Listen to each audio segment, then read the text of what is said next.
And we're live. This is your Moms of Real Estate. Welcome, everyone. We are live with Melissa Johnson, Stephanie Betters, and me, Pili Yarusi. And we are missing Beka today. Her world apparently blew up. But the thing is, like we were saying, ladies, we are utterly supportive. This is an extra bonus for all of us to do. And we miss Beka today, but she's here in spirit. We'll make sure we talk about you as much as we can, Beka. And I hope you're listening right now. So Stephanie, what are we talking about today? And I'm the one getting picked on today. So not picked on. We can all share. But today we're talking about money. And I'm excited to talk about this because I really feel like this is one of the big reasons why we're even here to doing real estate. We're talking about, building generational wealth, making enough money to offset expenses, and building something, growing something. And it really, whenever you search for the very bottom line, it always comes down to finances and making sure this is something that makes sense and something you can grow long term. So I'm excited to talk about it and be really real about it, get a little detailed, and maybe help some people. I'm super excited too. When I figured out that I was going to be kind of, I don't want to say stuck with this, but given the subject, like all of a sudden my past self, my past brain was just like, oh, don't make me talk about finances and budgeting and what's in my account and debt. And because I don't have a financial background or I don't have a financial mind. Okay. First we're going to talk money mindset. Stop. For all of you ladies and gents, but for all of you peoples out there who have the mindset that you can't do it, I want you to take a deep breath and let that mindset go.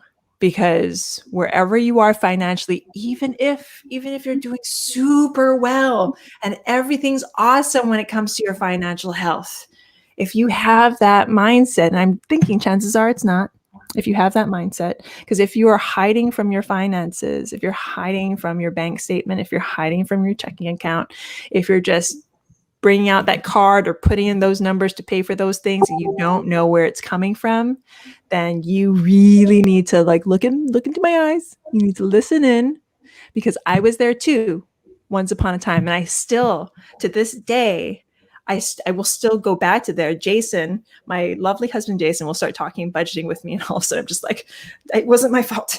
I didn't get all those Amazon boxes. I didn't. Yeah, you did. So listen in. Let's talk about this. Let's talk about this and get real. Like Stephanie said, let's get real and let's start digging deep. So Stephanie, what question do you want to begin with when it comes to financial health and stability?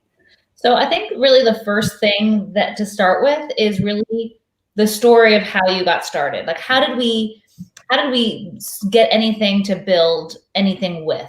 Because I think there's a lot of different scenarios where people who kind of had money from their parents, to people who had to save up money, to people who got real lucky or did some kind of owner financing or something else along the way. So I'd love to hear how each of you amassed even a little bit to get started. And of course, I'll share mine too. So for me, my dad was a saver. He bought things outright. He bought his cars outright. His house, of course, he mortgaged, but he made sure that he was always on time, always healthy with that.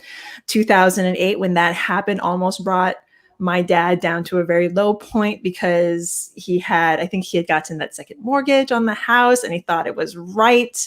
And he got totally something over. The F word can't come out of my mouth, but you know what I mean. But he got himself back and I watched him get himself back. And this was in my 20s. I never had debt. I went to a really cheap school, got my liberal arts degree, paid it off in full, came to New York, had a bartending job. I wanted to go into acting, made money, saved a little bit, spent most of it, made money, saved a little bit, spent most of it. So by the time I got into my 30s and my mid 30s and into now I'm going into my 40s, but my 30s, I didn't have anything saved. No 401k, no huge, I had some savings that I just didn't touch because that's what my dad taught me. But I didn't have really a financial plan. none at all, until I got into real estate, until Jason and I planned that we were going to have a family, and that we now needed to set financial goals for ourselves. So it wasn't actually until I got married that I started thinking about these things, that I started having a 401k. I actually dissolved that last year, but we can get into that later. I had a 401k, started investing. So how we got into investing, which is the main reason why we know each other, is because we wanted to make sure we set our children up to succeed. And we knew real estate investing was the way to go. Well, I mean, we'd read all the books, we've seen all the all these HGTV shows. I mean, you guys watched those HGTV shows back in the day before you really knew that wasn't the way it went, that it wasn't the way it happened. And really, what was your first project, and how did you get money to do it? Okay, so first project, we are, I guess, I don't want to say lucky, but I guess lucky, because my in-laws have a construction company. So when Jason and I decided to have our first child, and we didn't want to do it in the city, and we didn't want to go back to running restaurants, we moved into New Jersey and started helping out with the construction company. Jason actually took over the back office and started really running things and putting in systems. And I got my real estate license.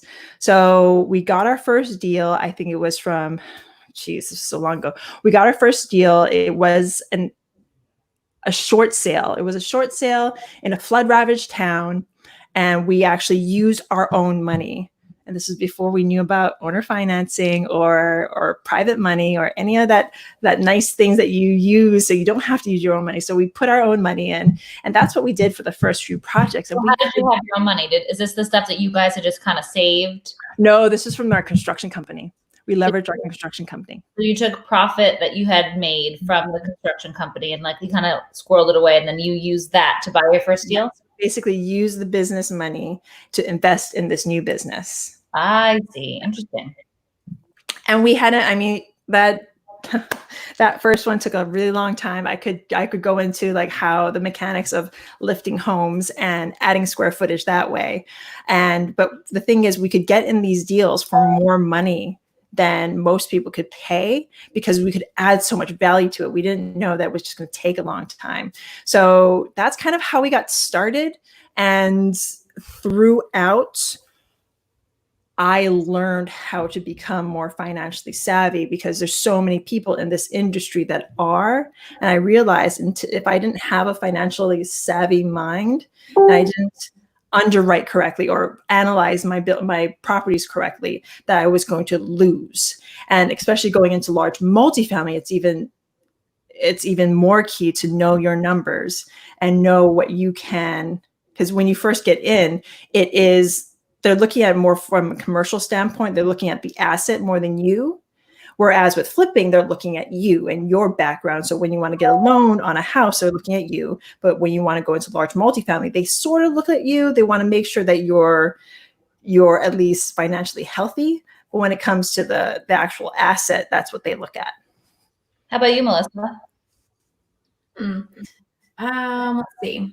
I think when we got started, we were working full time. So we had the benefit of having full-time jobs and some income there. But we, right out of the gate, just started using private money. Lucky for us, we had a mentor that was also a private money lender. So it was kind of like a really great setup for us, because we were able to do deals leveraging his money and experience in order for us to get experience and build on that.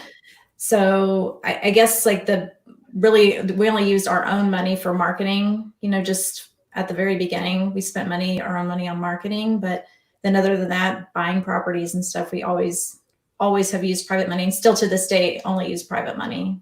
Yeah. And that's kind of how that's pretty sweet to talking to a private money lender like that, right?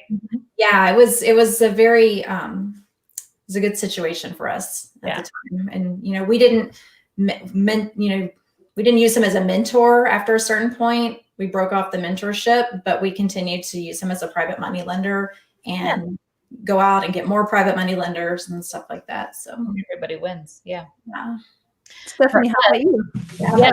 For us, so we had a massive amount of school debt, like crushing. We had a mortgage essentially in school debt. I think between the two of us, about $200,000 in all college debt. And we also each had car payments. And I think when we first started, I had like a lease or something. So that was the only way I could really afford the bigger car for my kids and stuff like that. So we started working our full-time jobs, W-2, and started saving. And when we first started saving, like I'm talking like our savings account had like $2,000 in it. Like everything just went to bills and paying off the student loan and everything, like everything went. So we very, very slowly started saving. And then we realized it's just going to take forever to save enough. Like there's no way we can really do that. So thankfully, the house that we were living in, we kind of bought it with the prediction that it's going to appreciate. We specifically, chose a location in Charlotte with the idea of this is probably going to appreciate. We kind of see the path of progress. And if we're right, then we should have enough equity to pull a HELOC out and start our company. So that was kind of part of it. So it took 2 years. We slowly saved, I'm telling you, like a couple $100 here and there. And 2 years went by and the house that we were living in did in fact appreciate just like we thought. So that was kind of a good little confidence boost. Like, okay, we were analyzing things correctly. We're watching the market, and we took out a HELOC on it for $15,000. And we took that $15,000 and we applied for a traditional conventional loan on a rental property that we found on MLS as a foreclosure. And that was our first deal with $15,000. After we did that, all of our savings is gone again. Now we've leveraged our first property, our house. We can't leverage that anymore. We have a couple $1,000s extra in savings, which, God forbid you have to freaking change the tires on your car or something, So we realized we weren't going to be able to amass enough cash quickly enough to do more deals. So that's when we started marketing and we started, getting into generating more profit from our real estate business. Just that whole idea of it just takes too long to save from a W-2. So we ended up selling that house. We bought a flip with private money. Thank goodness. We had some great connections for private money. So for our next deal, we kind of demonstrated what we did with the first house and used that to build that credibility and proof of concept for our private money lender. We did that, and every single dollar we made, we think we made like $30,000 on our first flip. Everything went right back to the business. And then we slowly repeated and flipped the money over and over again. And then we've added private money lenders kind of to our network to help us continue to build. Meanwhile, our own company equity grew, and we didn't have to take out like a conventional loan with such a low fine. You keep needing more money to do the conventional loans. So that's how we started, was just a little snowball. So we took essentially a $15,000 initial investment into our company and grew it quite significantly from there. You said something that I really like, and that we did too, and I should have said that, but I'm glad you did, is we always put everything back into our company also. So we never, we would do deals, but we would never, hey, we just made 30 grand. Let's go on vacation. Right. Everything always went back into the company, always. And so, we only took enough to kind of live on at the time, but just like, that's smart. And I think people need to understand that. Like if you get these big infusions of cash when you're doing these big deals like that, and, especially when you're not used to getting a check for $30,000 or something, you just can't go out and blow it, right? You need to reinvest it into your business so that you can continue to grow it. So that's really not only reinvest it, but like now taxes are a whole different ballgame when you're doing real estate, because it's not like a normal W-2 where you get the taxes pulled and hopefully you get money at the end. Mm-hmm. No, you have to make sure that you set aside that money for your taxes, that you set aside, and this is state by state different.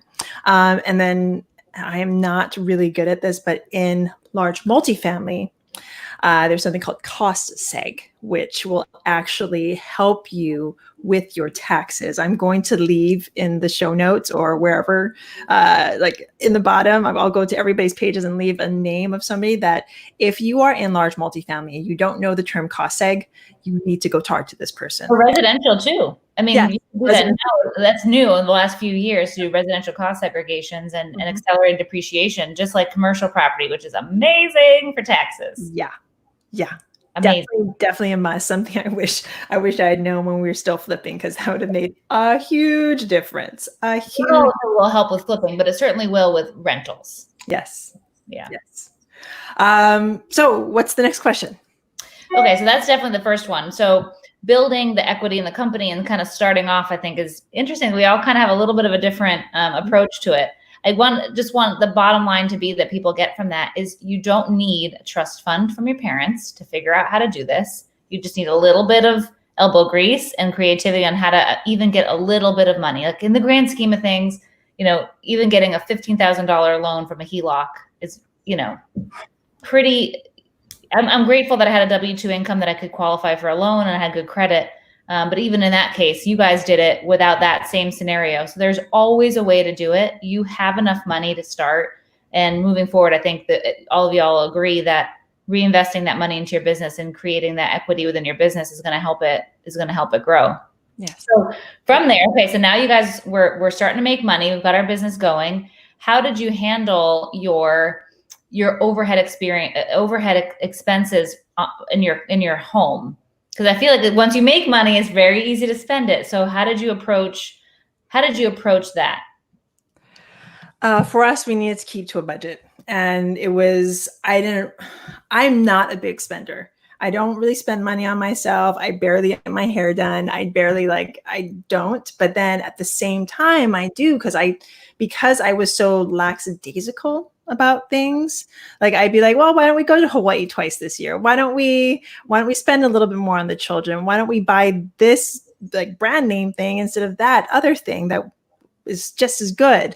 So it's all about, for me, and as we started making a little bit more money and getting a little bit more traction, it was all about making sure that we kept to a budget and making sure that Jason and I communicated about that budget. It was key. What did you do with your debt? Like what did you have then as far as personal debt, and what do you have now? Personal debt, nothing. At the time, we have a car, and we have our mortgage, and we just make sure that all that's kind of taken care of. It's taken out. We don't see it. We don't hear about it. The lease on our car, it re-ups. We get a new car. And that's just how we're kind of paying into the system, because if we as parents of 3 kids, we want to make sure, like if it was up to me, I'd get an old beater and I'd just drive that.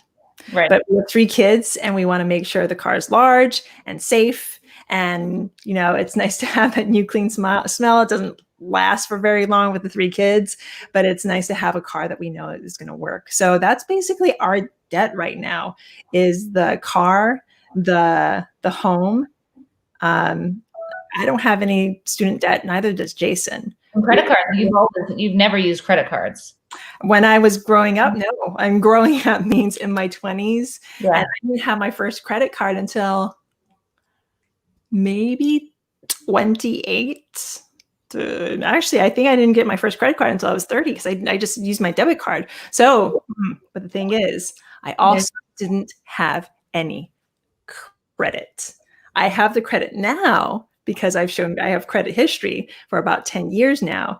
But back then I had no credit. I wouldn't have been able to get a car. I wouldn't have been able to buy a house, no matter how much money I had. So you have to, yes, I didn't have any debt back then, but bad side was I didn't have any credit. So even though I did the right thing when, like, in my late 20s, early 30s, it was really hard for me to get any big ticket items or have my name on any like sort of real estate documents. Any of our properties we either bought through our construction company or through Jason. We could never buy them through me, because even though I was probably the most solvent and the most like financially, I don't want to say stable, but I had no debt. I wasn't considered financially stable at the time. That's very interesting. How about you, Melissa? Yeah. you're gonna have to repeat the question because there was a few questions in there.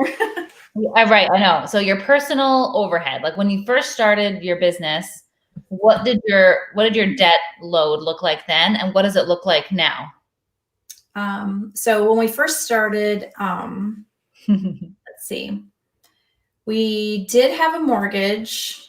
Well, he had a mortgage, I didn't. And I think I had a car payment. I don't think he did. I'm not sure. I mean, it was very minimal, you know, kind of like Pili, not really big spenders. Just, I mean, I like to have nice things, but I don't have to have nice things. So that wasn't really a big deal for me. We just always, like, we had good jobs. So when we started too, remember, we were still working W-2. So like we still had good salaries that were able to let us live, you know, pretty much do whatever we wanted to do. We weren't like frivolous with money, but we didn't worry about it either. Now, when we made the transition, when he got laid off and I ended up quitting there, you know, soon after, we lost that W-2 income. So then it was like the full on, like we were completely responsible. So we did, you know, cut some things, but we also made, I think, a lot of really smart decisions too. Like with our homes that we lived in, like the first house we bought was a HUD house that he had bought and fixed it up, kind of like you guys, Stephanie, and, you know, when we sold that, you know, we made good money off of that, enough to buy another house. And that house we were able to put a big down payment on, and we actually got the owner to finance us on that house because it was a really cool old house that we fixed up and everything. It's like 100 years old. And so when we finally finished all that and sold it, that was like a huge profit on that. And that actually allowed us to buy our next house completely with cash. So that was great. And that was like, it was a bank foreclosure. And so we got it really cheap. And then we put our own money into fixing it up, and we lived there for 2 years. And then when we sold that, of course, it had appreciated. But also, since there was no mortgage, we were able to take all of that cash and buy the next house cash. And it was more, so we got a better house. So that's kind of how we progressed through. Like we did it through our personal homes, you know, keeping that debt away and not having like a mortgage. So I haven't had a mortgage in I don't know how long, which is nice. I mean, I think it's a testament to buying what you can afford too.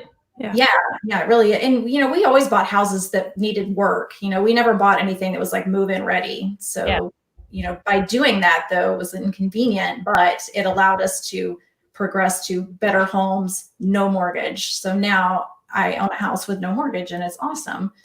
And, you know, we drive our cars forever, you know, so, you know, I just, I had a Ford Explorer for like 6 years or something like that, which to me is forever because I get bored with cars real easily. So, but, you know, we were able to pay cash for our vehicles and stuff like that because we never buy brand new cars, anything like that. And yeah, I mean, we didn't spend a lot, but now I guess it's different. You know, I'm divorced now. So now it's, you know, me and the kids, and I still have the house. I do have a car payment now, but that's really the only thing. I plan to stay as debt-free as possible. I don't use a lot of credit cards even now. So yeah, that's kind of really interesting. And I have a very similar story. I guess so I'll just tell you my story real quick before I get to my thoughts on this. But yeah, so when we first started, we had W-2 jobs, and we both had car payments. We had a mortgage, you know, we had a little bit of credit card debt, but mostly just so much student loans, like just so many. Our payments were just the same as our mortgage payment. It was just really hard.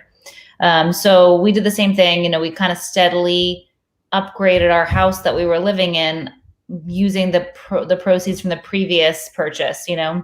The first house we bought was a foreclosure that Zach actually had to break into to paint over the mold because no one would give us a loan on it if there was active mold on the walls in the basement. So our broker was like, well, if the mold wasn't visible, you could get a loan. And Zach's like, what do you mean? She's like, well, if the mold disappeared. And he's like, what are you saying? So you like went in, it was a vacant house and painted it with kills. Anyway, that was our first house, and we did the same thing. Like we took that and we were able to buy slightly bigger houses each time. And we took only recently we started paying ourselves from our company, like really up until like last year. Every dollar we made from our company stayed in the company, and we helped grow it, doing the same things. And now we worked just steadily to just pay off all of our debt.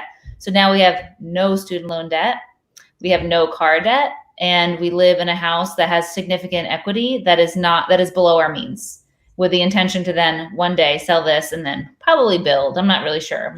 I kind of go back and forth between finding a distressed house and fixing it up, and deciding how burnt out I am with fixing houses because I'm feeling a little burnt out with renovations, or just building a house. But now, the only debt that we have is a mortgage.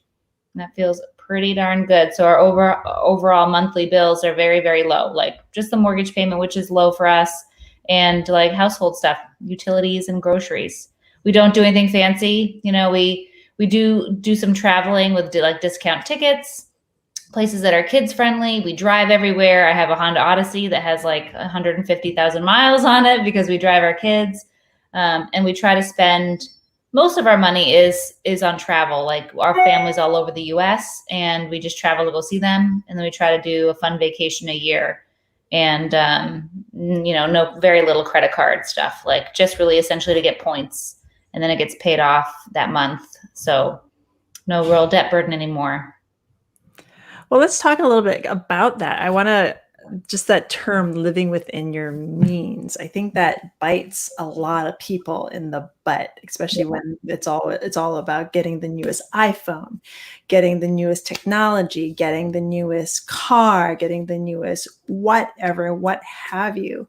We've all learned how to do this, how to live within our means. But for instance, when I was living in New York City, I would, no matter where you live in the city, it's going to be expensive.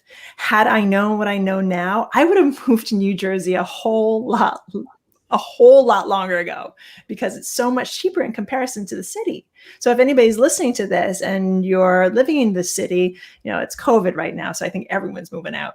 But if you're living in the city and you're looking and you're having a hard time paying for your bills, move someplace that is cheaper. Even now, today, Jason and I are looking at other states, other places to live, because New Jersey is really expensive. Taxes are super expensive here. The taxes on my house are 3 times as much as a house that I would get in like Tennessee. That would be like, this house is, I don't know, 18, 20, 2,000 square feet. It's not a very large house.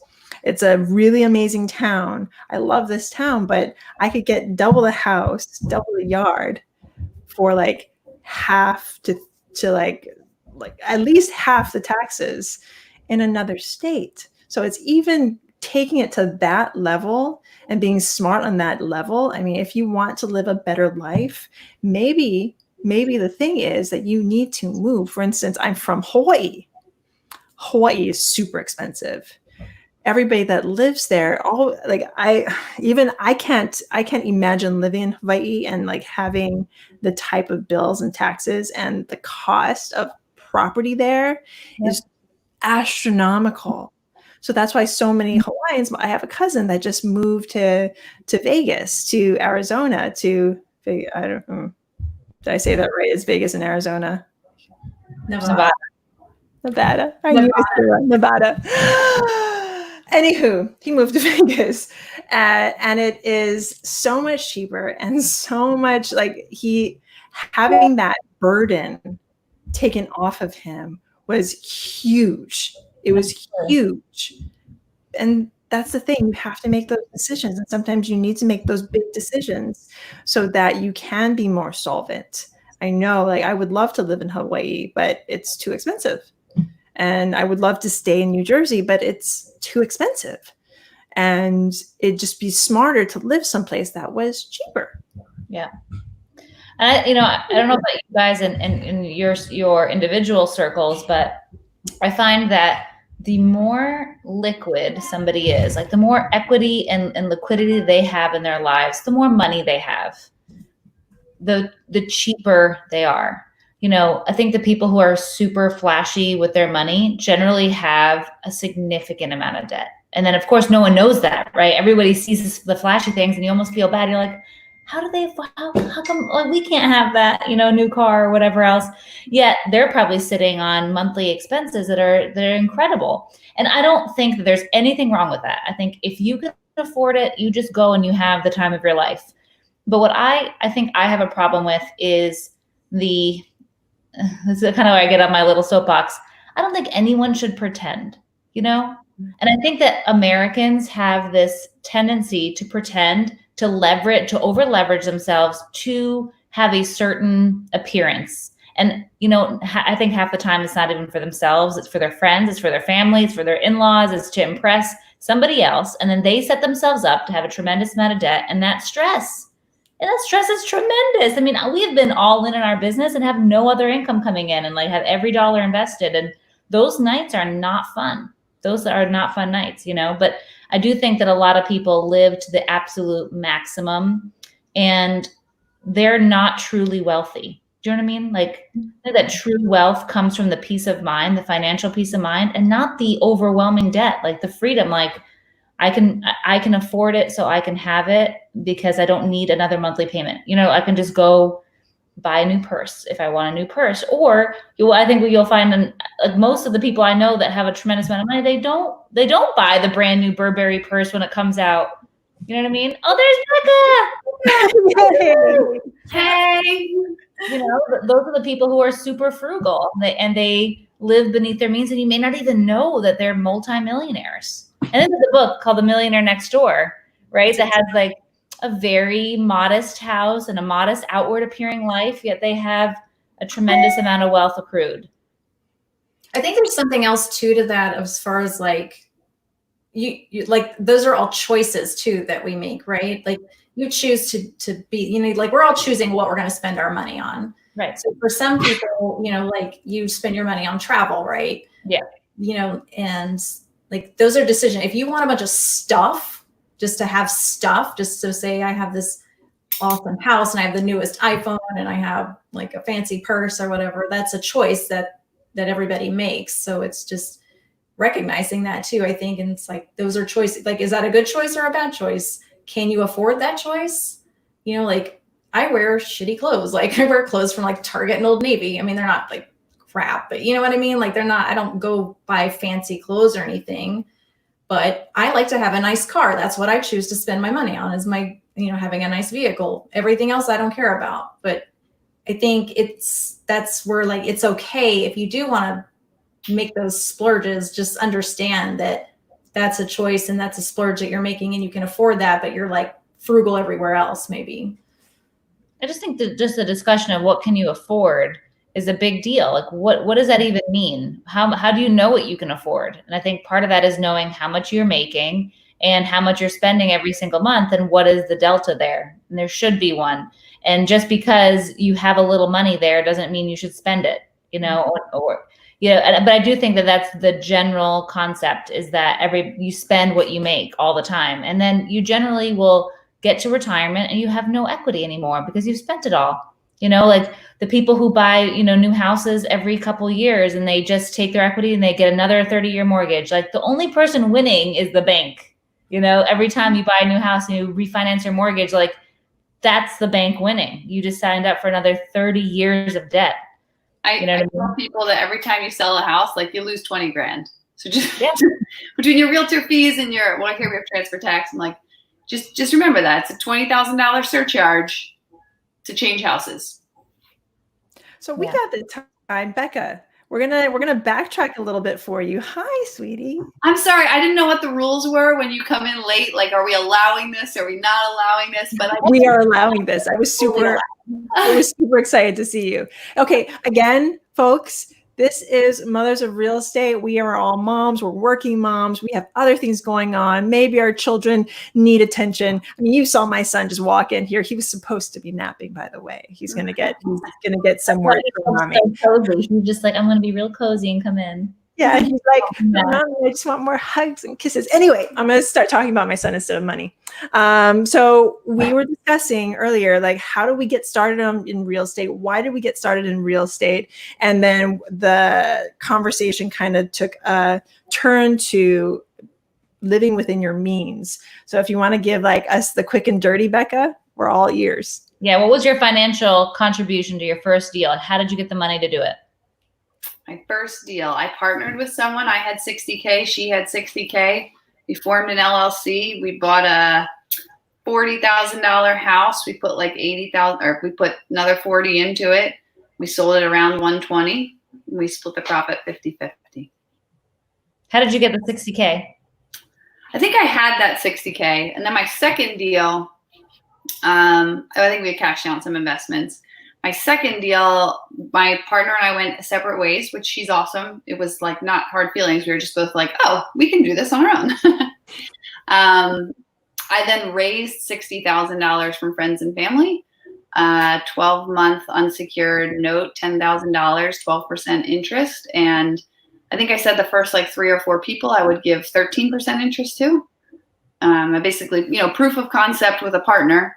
And then the next project, I was like, okay, I can do this now. Do you believe in me? And you want to make awesome money on your money? Awesome. Then the next thing we talked about was like our personal overhead, a personal financial debt burden, and when you first started versus now. Oh, yeah. Well, I totally effed things up by taking on too much private money and then scaling and not being able to find a good salesperson. So after a couple months of losing money, I was like, I don't love this. I don't want to do it anymore. What am I good at? This is it can be a whole other conversation. And that was last year when I was like, I don't want to do this thing. I've learned a lot. Who am I evolving into? So, well, let's dive into that just a little bit, because we can talk about that now, because that's like throwing good money at bad money. And this is being mindful again of your money, like you made the right decision for you. If you don't like what you're doing, stop throwing money at it. Stop throwing other people's money at it as well. Because you could have fooled me. I was like, Beka loves this. Beka's awesome. I love rehabbing. I love leading a team. I don't love sales, which wholesaling is marketing and sales. I like marketing, but I feel like if you don't get the sales piece of it, then you're pretty screwed. And I didn't fail at wholesaling. I wholesaled 120 deals. We rehabbed 60 houses. Like, I didn't fail at it, but I failed at scaling it, which is something a lot of people hit. And what I found through the scaling was this kind of crucible where on the other side of it, I realized what I was really good at. And I don't have regrets, except that the debt that I took on, I promised my lenders I would pay them back. And so right now I'm paying them back. And that was probably the hardest conversation. But through the whole story of this thing is that we did Dave Ramsey's Financial Peace University last year, 2 years ago. And does anybody else have trouble keeping track of the years? Right now. And it's been an awesome journey, because Matt and my husband and I are both we've always prided ourselves on being financially savvy. And this has gotten us to like really tighten up, like, where are we spending money? Where should we be spending money? And I've always been not like a chase, if I make $1 million this year, I have to make 2 next. I have to make 3. Like, that's never been me. So we kind of like, we know what we need to live on happily, comfortably. Like, we're very happy right now. I'll tell you, we're just living off of one of our salaries. We both make money. And there's going to be a point where everything's all cleaned up. Like, we don't have any credit card debt. We have 1 car paid off. Our other car will be paid off shortly. Like, personally, we just don't do debt. And there's going to be a time here in the not too distant future where all that extra money that's now going towards other things is going to be, I don't know what we're going to do with it. So why don't we jump into how you're living within your means? Yeah. Budgeting. Like, I mean, I don't know. It's been really interesting with my kids because we have these priorities, right? Like, as a lot of people don't prioritize zero debt. And that's where I want to be. I've always wanted to be there. Like, paying off my house. I want my primary residence paid off within 5 to 10 years. Yes. So by the time I'm like 45, I want to be completely just living the dream. And that's like always been a focus for us. So it makes it easy when you have that why, like, so we can do whatever we want. And yesterday I posted on my Facebook group, like, what does freedom look like to you? And a lot of people said the same thing. It's financial freedom. It's like debt freedom. So the hard part is we live in this culture where our kids like are in travel soccer and ballet and gymnastics and like daycare, right? I think daycare is kind of that's not necessarily a choice of. Actually, it is. We can talk about that later. Okay. I save a mortgage payment a month because my kids aren't in daycare anymore. Right, but and you have the capacity to make income, but some people don't have. They have to choose one or the other, right? That's true. So, but with my kids, we say like they're all like, I want to do gymnastics, and I'm like, we can't. It's not in the budget. And the first couple times that I said that felt really gross and icky, and like made me feel like a bad person, like a bad mom. And now my kids are just like, is that in the budget? Oh no, because you know when you take your kids to the grocery store and they're like, I want candy and I want this and I want that. We just like, not in the budget. Sorry, not in the budget this week. And it's funny because it's almost like a get out of jail free card for us now. Now that we've trained them, we're like, no, you can't have a new iPad when yours works just fine. It's not in the budget. But if you want to get a job, and actually my 12-year-old wants a new iPad right now. So she went around to all the neighbors and said, what can I do to make some money? So good for her. Nice. Yeah. I'm going to use that. Show, and I feel like I was like, I think it's important for children to understand that to get money, you have to exchange time and effort. Yeah. And all of a sudden, you don't want to spend because you don't want to spend time and effort to make the exchange, And I think that's a very important lesson. I grew up not really talking about money with my family. Both my parents are entrepreneurs, and we literally never talked about it. It was like talking about sex, or religion. Like it was one of those things like you don't ask.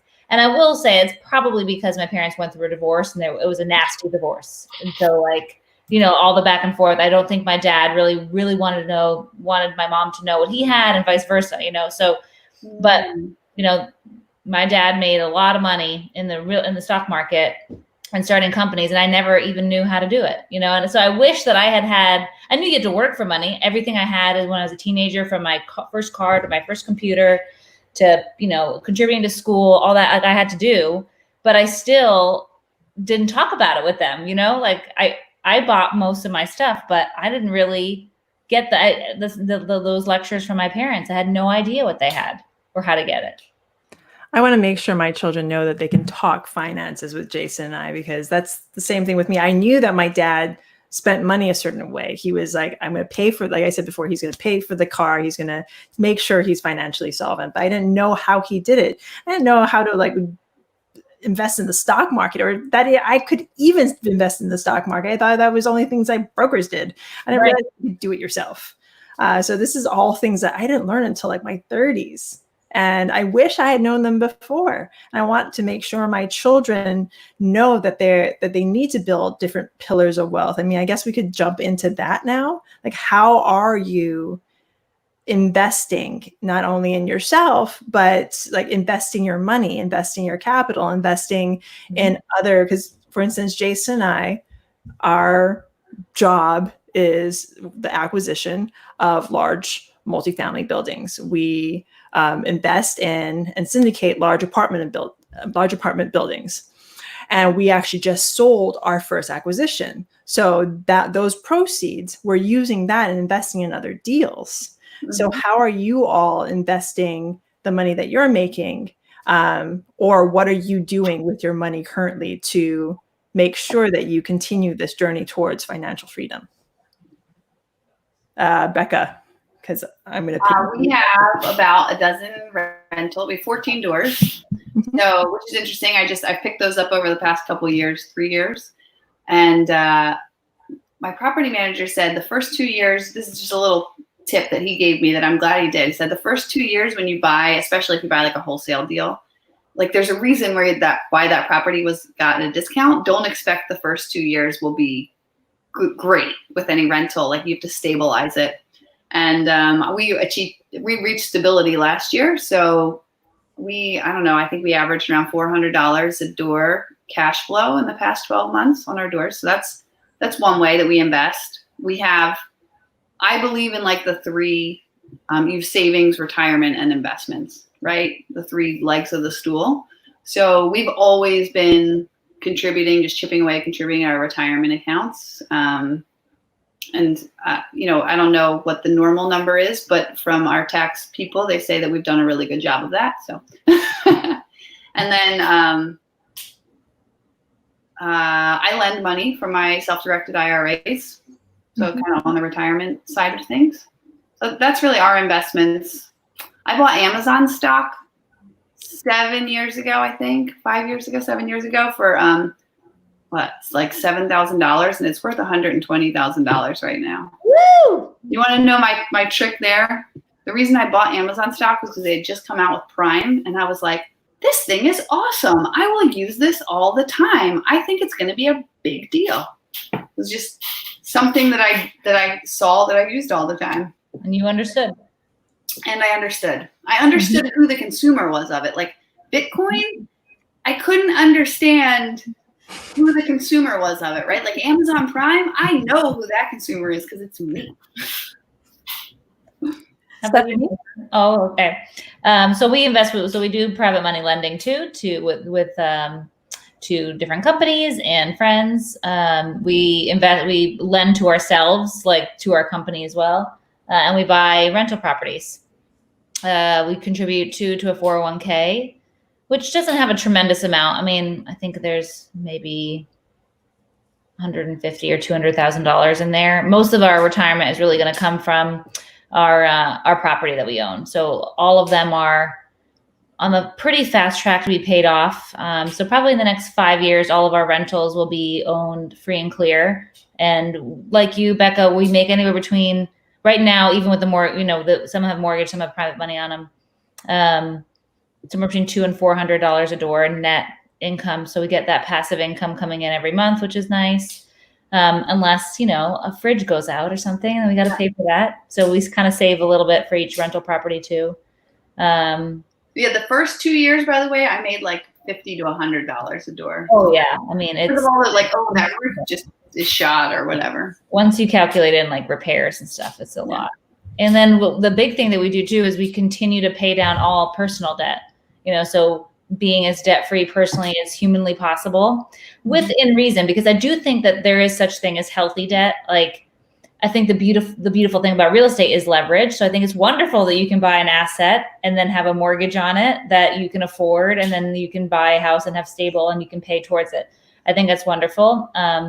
So with that being said, I don't think there's anything wrong with having a mortgage, but the overall goal has always been to own everything free and clear. Melissa? Kind of a mixture of all that, I think, for me. I've got some rental properties that are paid off, so those are cash flowing. I also have some notes, which I really love and plan to do more of those. Notes are awesome for passive income. Yes, Melissa, someday I'm going to be your student in notes. Yes. Next time we talk about money, we should talk about notes. I do a little master class on notes investing. Yeah, that's our money class. I don't buy notes, but I love creating them. So yeah, that's been really good to me, having those notes. And then I am actually pursuing other streams of income also, just by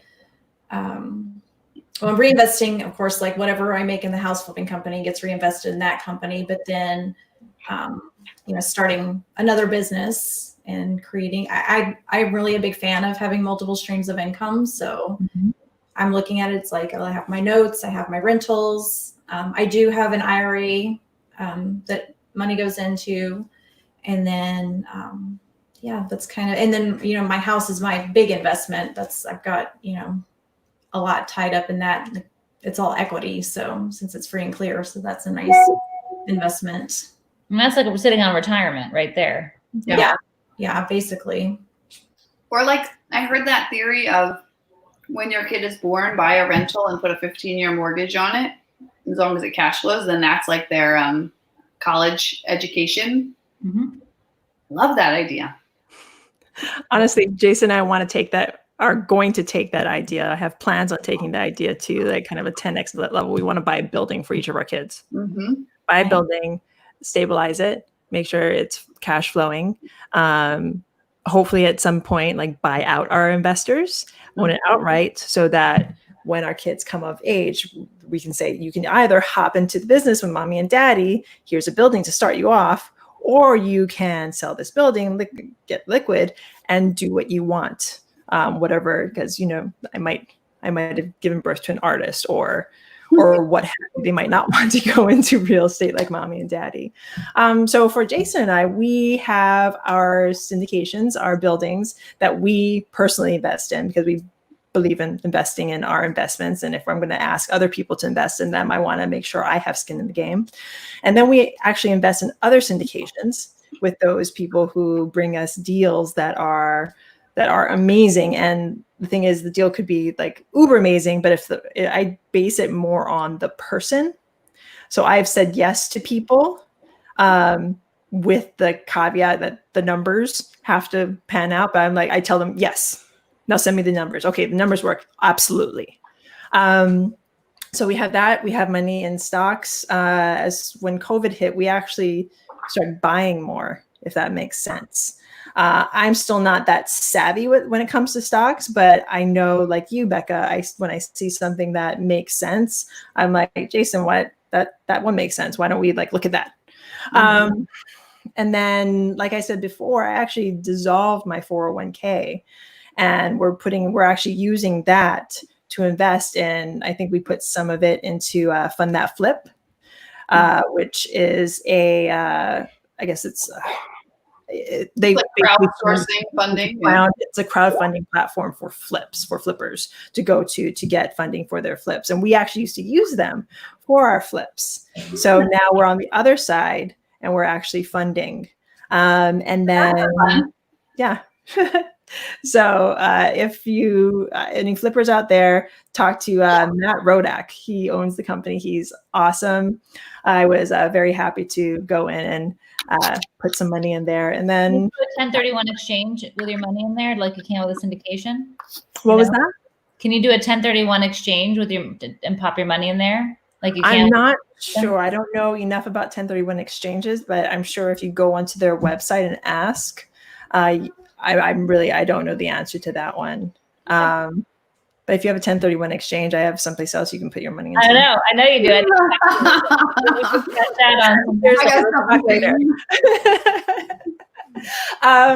But yeah, so I continuously invest in our properties, and then we also have our coaching company and our coaching program, and trying to teach other people how we do what we do and exactly how we do it.